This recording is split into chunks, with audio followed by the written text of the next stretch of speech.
Мынау унитаз. Су аз ағып тұр. Көлемі. Судың көлемі аз.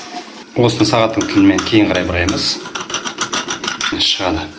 Сосын бетіндегі қақпақты шешіп аламыз. Суды қараймыз. Қай жерге шейін келіп тұр? Міне, осы жерге шейін келіп тұр.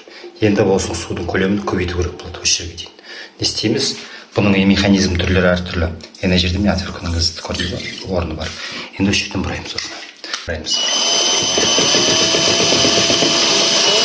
Отвертмен бұрасаңыз да болады.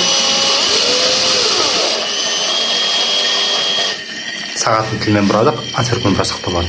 Енді оның көлемі үлкейеді. Өйткені мына поплавок жоғары қарай көтерілді.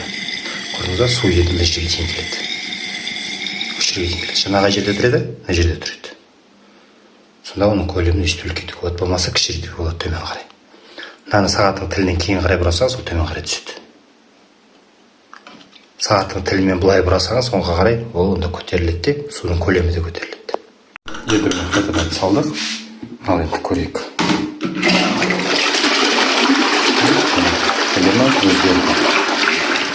Көлемін өстіп өзгертіп алуға болады. Тағы да міне осындай бір түрі болады. Бұның бұрайтын жері жоқ, бірақ бұл енді осы тектес. Бұл былай шығады. Шықты, көтерілді. Қайттан өстіп салынады. Онда төмен қарай түсті. Қалғаныңызша. Соны бекітесіз. Тағы бір айтып кететін жағдай. Мына су толып кеткен жағдайда ішіне кіріп тұрады. Сыртына қарай шығып кетпес үшін перелив. Бұл да негізі көтеріледі жоғары қарай. Ана артында енді стопырлары бар.